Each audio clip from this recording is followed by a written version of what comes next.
Bom, Minas Gerais, aqui onde estou, há aí uma dúvida com relação ao número de mortes provocadas pelas chuvas, pelas enchentes.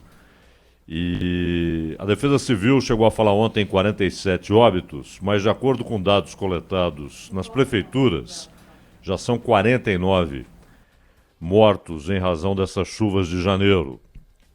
Em Belo Horizonte, onde dá-se de barato que foi a chuva mais forte que a cidade já sofreu. Belo Horizonte é uma cidade relativamente nova, né? Então não é preciso recuar séculos no tempo para saber se já houve uma chuva pior. E não há registro de uma chuva mais forte.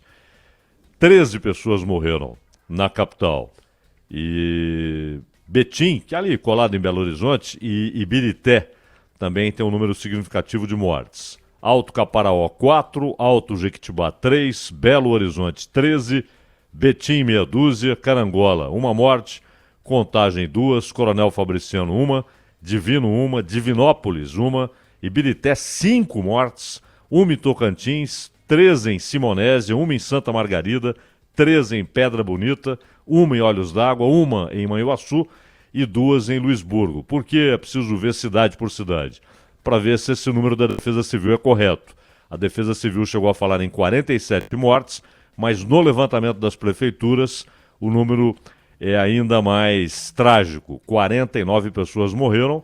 E é claro, Pedro, Thaís, que o atual governador, o atual prefeito de Belo Horizonte, eles têm uma situação dada ao longo do tempo. Mas claramente é o poder público que acumulou incompetência, desleixo ao longo das décadas, né?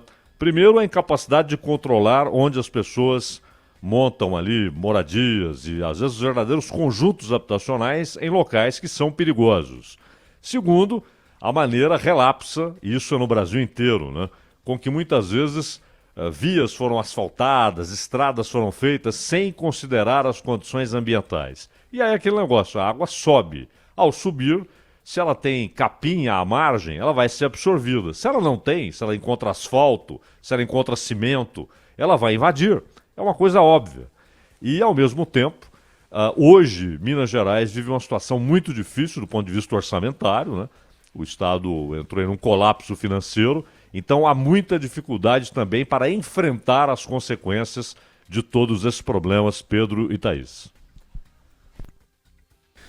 Tá chovendo agora aí, Zaidan?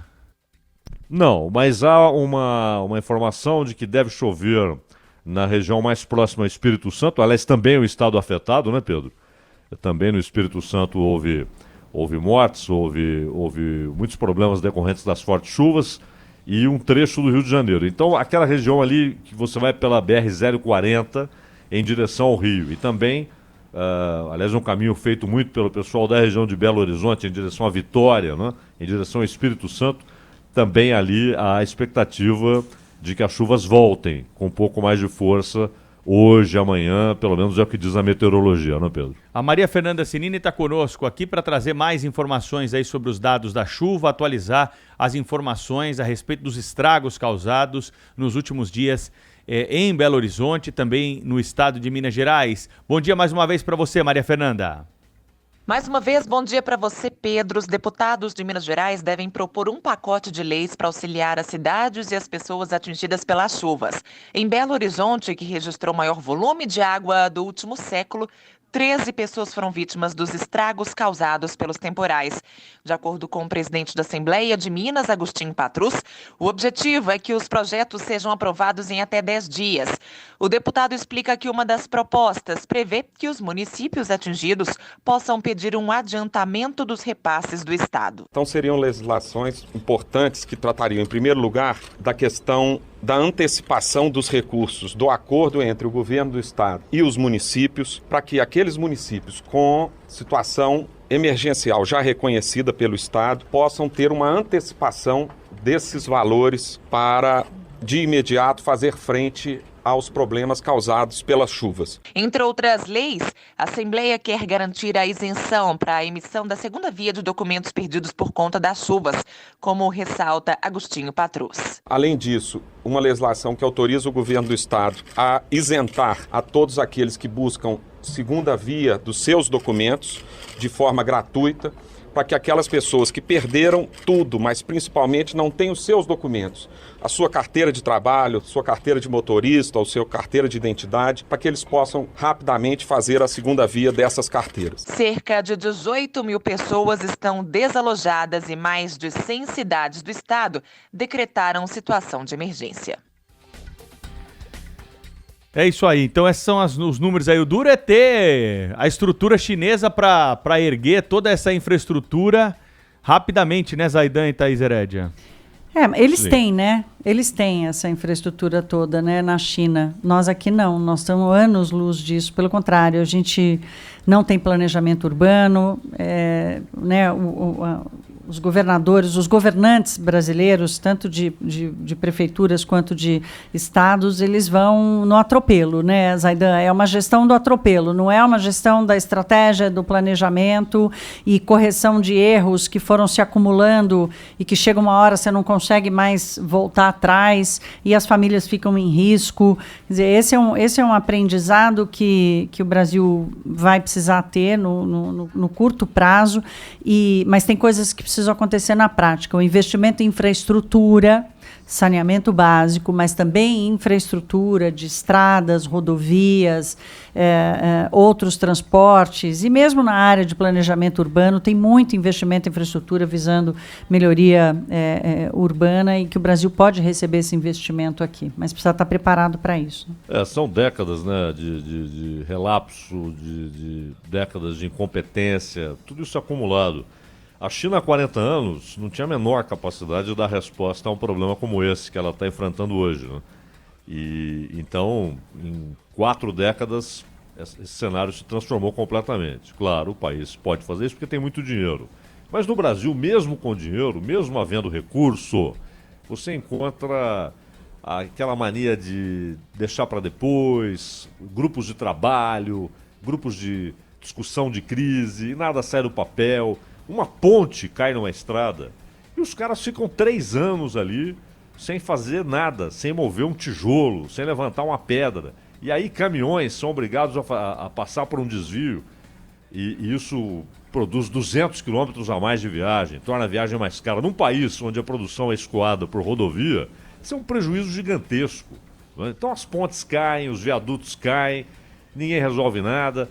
E a gente viu, outro dia mostramos aí a imagem, hoje até o Cláudio Humberto citou, o Daniel Mesquita mostrou rapidamente pra gente a imagem da estrada no Japão, 6 dias depois. Você tem a foto do dia tal e a foto 6 dias depois. Está lá a estrada reconstruída e ela foi rasgada por um terremoto, foi até quando houve aquele tsunami, né? Então não é apenas dinheiro.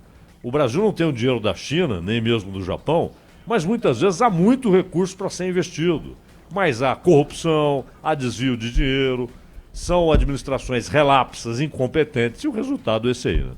Tem uma outra questão também, né, Cláudio, que é a questão da educação, né? Você não prepara a quantidade de engenheiros e tecnologia e produção de material com a qualidade que eles fazem lá, se você não tiver uma população mais bem educada, né? Mas o interessante, Thaís, é que o Brasil tem uma tradição de uma engenharia civil formidável, né? O Brasil tem uma escola muito boa de engenharia civil. E o Brasil construiu, você tem obras aí que são importantes, que resistem ao tempo, mas etc. isso foi perdendo valor no tempo, né, Cláudio? E mais, na medida, por exemplo, corrupção. A corrupção, ela além de deletéria, né, além de corromper a alma do país, ela provoca mortes, ela provoca prejuízo. Então, o sujeito produz e constrói com material pior, e aí tem desvio de dinheiro. Isso é rotineiro. Você viu aquele viado, o que era aquele negócio no Rio de Janeiro, uma passarela, Tim Maia, não é isso? Era uma passarela? Sim. Pô, uma coisa impressionante. Levantava, caía, levantava, caía. É muita incompetência, né? Sem querer discordar de vocês aqui, porque eu concordo com o que vocês disseram, mas só para trazer mais um elemento também, que é menor do que todos esses, mas que faz a diferença, que é as regras que nós temos no Brasil para modelos de concessão, de privatização. Esse processo, quando o Estado delega e não tem hoje, o Estado de Minas Gerais, por exemplo, não tem capacidade financeira para mover um tijolo ali para tentar tirar essas famílias que estão em encostas, para tentar consertar algo que foi causado pela chuva.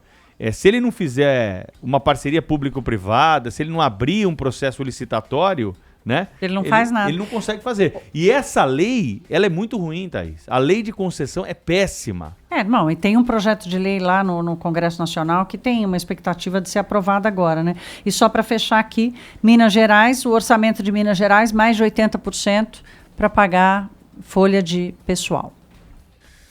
Aí não tem como corrigir os Não, e tem a problemas da Assembleia cidade. Legislativa mais cara do país. Exato.